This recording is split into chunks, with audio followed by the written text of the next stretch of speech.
பெண்ணி எடுத்த முடிவு. சமையலறைந்து பார்த்தபோது பக்கத்து வீட்டு பம்பில் கோகிலா தண்ணீர் அடித்து கொண்டிருந்தது தெரிந்தது. சற்றென்று கமலத்துக்கு ஞாபகம் வந்தது. நேற்று மாலை கோகிலாவை யாரோ பெண் பார்க்க வந்திருந்தார்களே, ஏதாவது நற்செய்தி இருக்குமோ? விசாரித்து பார்க்கலாமே. இரண்டு வீட்டுகளுக்கும் இடையே ஒரு தாழ்வான சுவர். இந்த பக்கமும் அந்த பக்கமாக நின்று கொண்டால் ஒருவருக்கொருவர் நன்றாக பார்த்து கொள்ளலாம். கமலம் சுவர் அருகே வந்து நின்று கொண்டாள். அவளை கண்டதும் கோகிலா தண்ணீர் அடிப்பதை நிறுத்திவிட்டு தானும் சுவர் அருகே வந்தாள். ஒரு கவன மௌனத்துக்கு பிறகு, எனக்கு கோபமா வருது என்றாள். ஏன் என்றாள் கமலம் மெதுவாக. பின்ன என்ன மாமி, நேற்று மறுபடியும் பெண் பார்க்கும் கேலி கூத்து நடந்தது. இந்த தடவை வந்தவர்கள் 3 பேர்தான். அப்பா, அம்மா, மகன்.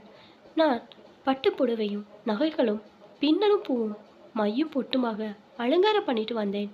எல்லாருக்கும் நமஸ்காரம் பண்ணினேன். அந்த காலத்தில் அடிமைகளை வாங்குவது போல ஏற இறங்க பார்த்தார்கள்.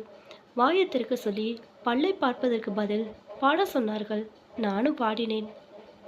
ரவா கேசரி, பஜ்ஜி ரெண்டும் வழக்கமான சுவாகமாமி. பெண் பார்க்கும் படல நடக்கும் ஒவ்வொரு தடவையும் இந்த 2 ஜடமும் காணாமல் போகும் வேகத்தை பார்த்தால் இவர்கள் பகாசுரன் பரம்பரையான் தோணும். அத்தனை ஸ்வீட். பின் காஃபி குடிக்கும் கட்டம் வழக்கம் போல். டிஃபன் காஃபி A1 என்கிற சர்டிஃபிகேட்.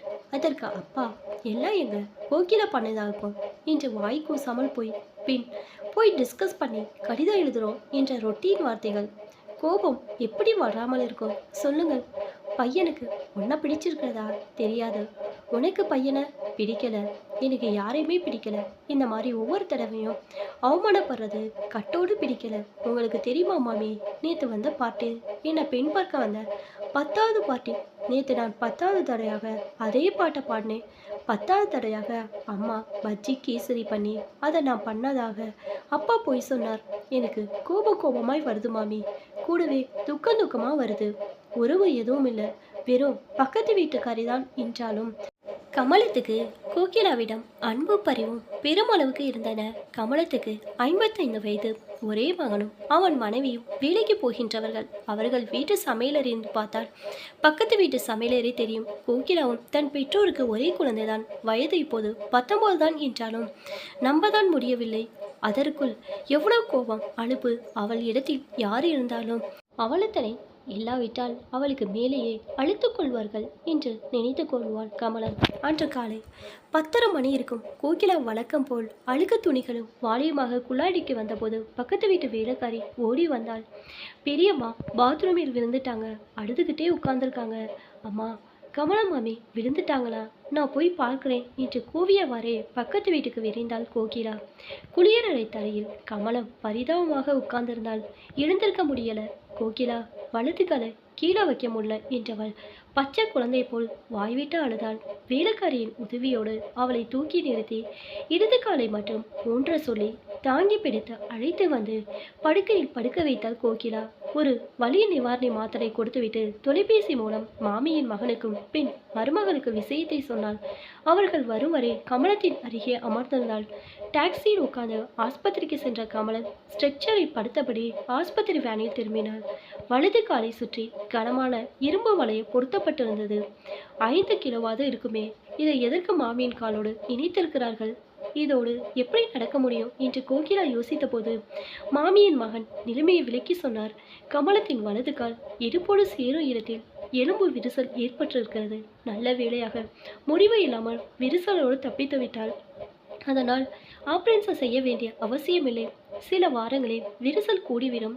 அதுவரை காலை அசைக்கக்கூடாதகையால் அசைக்க முடியாதபடி இரும்பு ஃப்ரேம் ஒன்றை காலை சுற்றி பொருத்தியிருக்கிறார்கள். இனி சில வாரங்கள் படுக்கையோடு படுக்கையாக இருக்க வேண்டும். கமலம் அழுது கொண்டே இருந்தாள். என்ன பாவம் பண்ணேனோ, இப்படி படுக்கையிலேயே சகலமும். பொறுத்துக்கம்மா, உனக்குன்னு ஒரு நல்ல நர்ஸ் ஏற்பாடு பண்ணுறேன். நாங்கள் ஆஃபீஸ் போகிறதுக்கு முன்னாடி வர மாதிரி திரும்பி வர வரை இருக்கிற மாதிரி என்றான் மகன். நடக்கிற காரியமா இது? வீட்டையும் என்னையும் முன்பின் தெரியாத தயவில் ஒப்படைச்சால் என்ன வேண்டாலும் ஆகலாம். நான் 2 மாதம் லீவுக்கு அப்ளை பண்ணுறேன், கவலைப்படாமல் இருங்கம்மா என்றாள் மருமகள். என்னால் எல்லாருக்கும் எத்தனை கஷ்டம் என்று கமலம் ஓயாமல் அழுதாள். கோகிலாவால் அந்த துயரத்தை தாங்க முடியவில்லை. நான் உங்களோடு இருக்கிறேன் மாமி. உங்கள் பிள்ளையும் மாட்டு பின்னவும் கவலை இல்லாமல் ஆஃபீஸ் போகட்டும். இருவருமே வீட்டில்லாத நேரங்களில் நான் உங்களோடு இருக்கிறேன். நான் பழகினவள் என்றதால் உங்களுக்கு கோகிலா பள்ளியில் படித்து கொண்டிருந்த போது அவள் ஜாதகத்தை பார்த்த ஒரு ஜோசியர் அவள் தந்தையிடம் கூறினாராம், உங்கள் பெண்ணுக்கு 18 வயதுக்குள் கல்யாணமாகிவிடும் என்று. 18 வயதுக்குள் கல்யாணம் என்றால் மாப்பிள்ளை தானே வந்து நம் வீட்டுக்கு கதவை தட்டி எங்கே என் வருங்கால மனைவின்னு கேட்பானா என்ன? நான் இப்போதிலிருந்தே வரன் பார்த்தாதான் நல்லது. ஜாதகம் ஒரு பக்கம் கேரண்டி தந்தாலும் நாமும் ஓடி ஆடி மாப்பிள்ளையை தேடுறதுதான் புத்திசாலித்தனம் என்றாராம் கோகிலாவின் தந்தை. பலன் பள்ளி படிப்போடு கோகிலாவின் கல்விக்கு முற்றுப்புள்ளி வைக்கப்பட்டது. பெண் பார்க்கும் படலம் தொடங்கிற்று. தொடர்ந்து வந்து போனவர்கள் எல்லாருமே ஒரே மாதிரி பதில் சொன்னார்கள். பெண் பளிச்சிட்டன்று இல்லை, பையனுக்கு விருப்பமில்லை. பளிச்சிட்டு இல்லை என்பதற்கு என்ன அர்த்தம்? கோகிலா பேரழகி என்னவோ இல்லதா? மாநிறத்துக்கு சற்று குறைவான நிறம், கண்கள், மூக்கு, வாயு, உடல்வாகு எல்லாமே மிக மிக சாதாரணம். கோகிலாவே ஒரு நாள் கமலத்திடம் கேட்டாள், ஏ மாமி, நான் பார்க்க நன்றா இல்லையா? கதையில் வருமே அக்லி டக்லி, அந்த ரகமா நான்? இதற்கு என்ன பதில் சொல்ல முடியும்? கோகிலாவின் கண்களில் கருணை இருக்கிறதே, அவள் முறுவலில் இதம் இருக்கிறதே, நிறத்திலும் உருவத்திலும் கவர்ச்சி இல்லை என்றால் அழகே இல்லை என்று அர்த்தமா? 18 வயதுக்குள் கட்டாயம் மணமகள் ஆவாள் என்று ஜோசியர் கேரண்டி கொடுத்தும் 19 வயதில் கோகிலா கன்னியாக தான் இருந்தாள்.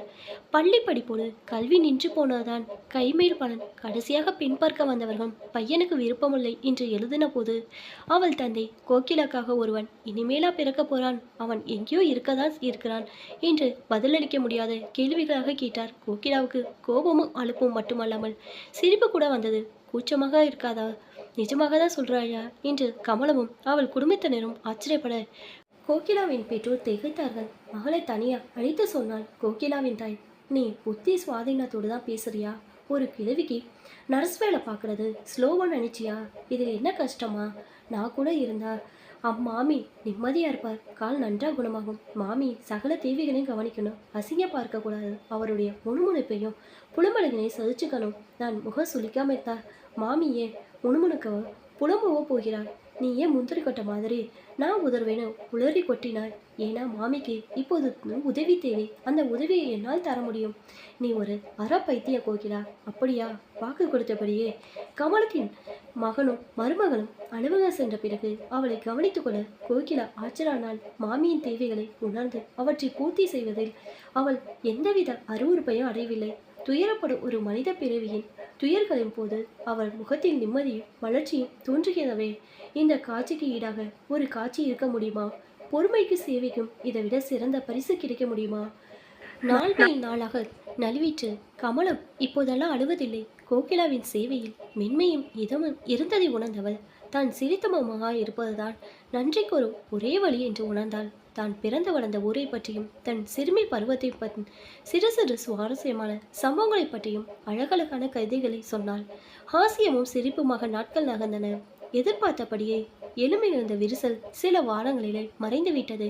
காலில் இரும்பு வளையத்தோடு ஆஸ்பத்திரி சென்ற கமலம் அது இல்லாமல் சக்கரை நாற்காலியில் வீடு திரும்பினாள். இனி அவள் மெல்ல மெல்ல நடக்க ஆரம்பிக்கலாம். தன்னம்பிக்கை வரும் வரை கோகிலா உடனிருப்பாள் என்பதால் பிரச்சனையே இல்லை. ஒரு நாள் நட்பகல் பொழுதில் இருவரும் பேசிக் கொண்டது போது கமலம் சொன்னா, கோகிலா, நீ ஏதோ ஒரு ஜென்மத்தில் யாராக பிறந்திருக்க வேண்டும் தெரியுமா? யாராக மாமி?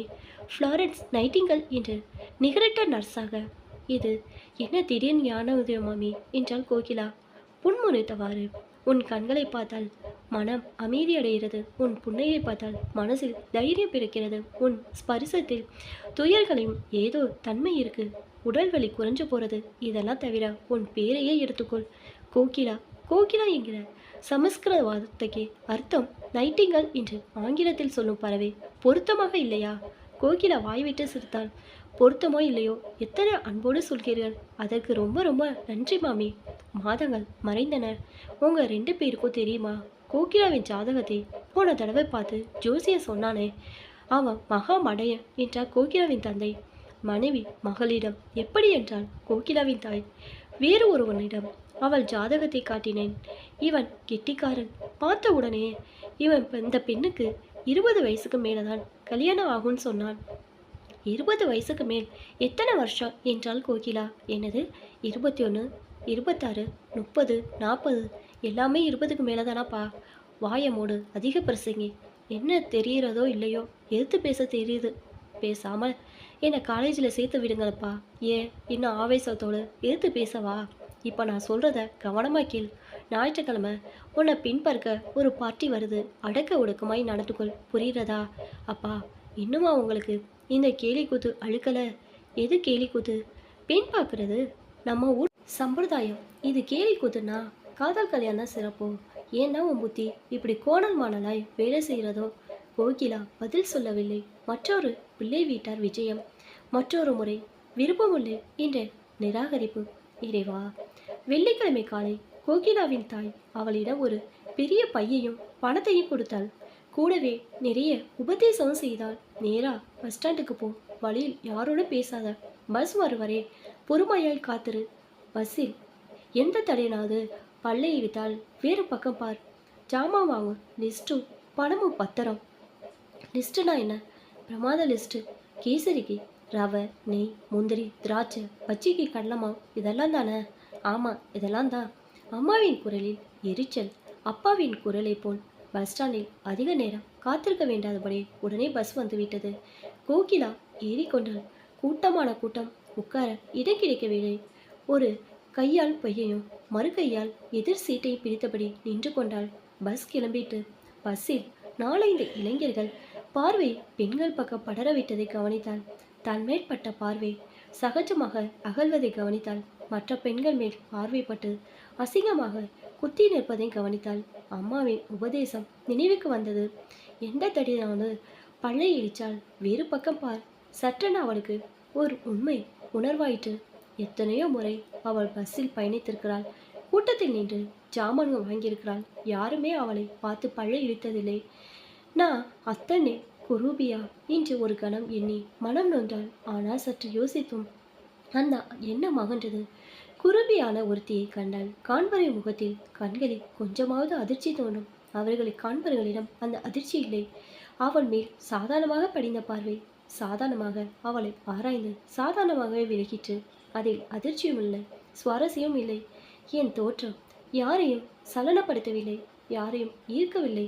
எந்த விதமான வெறுப்பையோ தோற்றுவிக்கவில்லையே என்று தெரிந்தபோது அடிமனதில் சற்றென்று ஒரு நிம்மதி படர்ந்தது. ரோட்டில் யாரோ குறுக்கே பாயவே பஸ் ஓட்டுநர் பிரேக்கை அழுத்தினார்.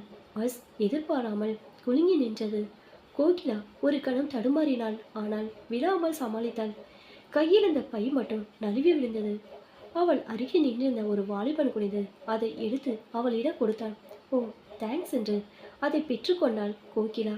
வெல்கம் சிஸ்டர் என்று அவள் மென்மையால் முறுவலித்தான். மின்சாரம் பாய்ந்தது போல் ஒரு கணம் சிலையாகி போனாள் கோகிலா. சிஸ்டர், எத்தனை அழகான வார்த்தை இது! அவள் பளிச்சென்ற இல்லை, வேண்டாம், அவசியமே இல்லை. அவளுடைய தோற்றம் காண்பவரின் மனதில் விருப்பு வெறுப்பை தோற்றுவிக்கவில்லை. கமலமாமி சொல்வது உண்மை என்றால் அவள் கண்களும் முறுவலும் ஒரு நோயாளிக்கு அமைதியையும் தைரியத்தையும் தருகின்றன. அவளுடைய ஸ்பரிசம் நோயற்றவின் துயர் கலைகிறது, வழி மாற்றுகிறது. இது ஒரு வரப்பிரசாதம். இதுவே பெரும் பாக்கியம். கோகிலா பஸ்ஸிலிருந்து இறங்கினாள். மற்றொரு பஸ்ஸில் ஏறி வீட்டுக்கு வந்தாள். காலி பையோடு. ஜாமான்லாம் எங்கே என்றாள் அவள் தாய். நான் வாங்கலை. ஞாயிற்றுக்கிழமை பிள்ளை வீட்டார் வரும்போது மானம் போகணுமா? ஞாயிற்றுக்கிழமை யாரும் வரப்போறதில்லை. உளராத கோகிலா, உனக்கு தெரியுமாமா, நான் நர்ஸாக போகிறேன். சந்தோஷமாக இருக்க போகிறேன். பைத்தியமா உனக்கு? உன் அப்பா இதை கேட்டால் ஆகாயத்துக்கும் பூமிக்குமா குதிப்பார். வளர்ந்த பெண்ணுன்னு பார்க்காம கை நீட்டி அடிப்பார். அவள் தாய் சொல்லிக்கொண்டே போனாள். ஆனால் கோகிலாவின் காதில் எதுவுமே விழவில்லை. கற்பனை சிறகடித்து பறந்தது. Nurse Kokila, sister Kokila, Kokila நைட்டிங்கால்.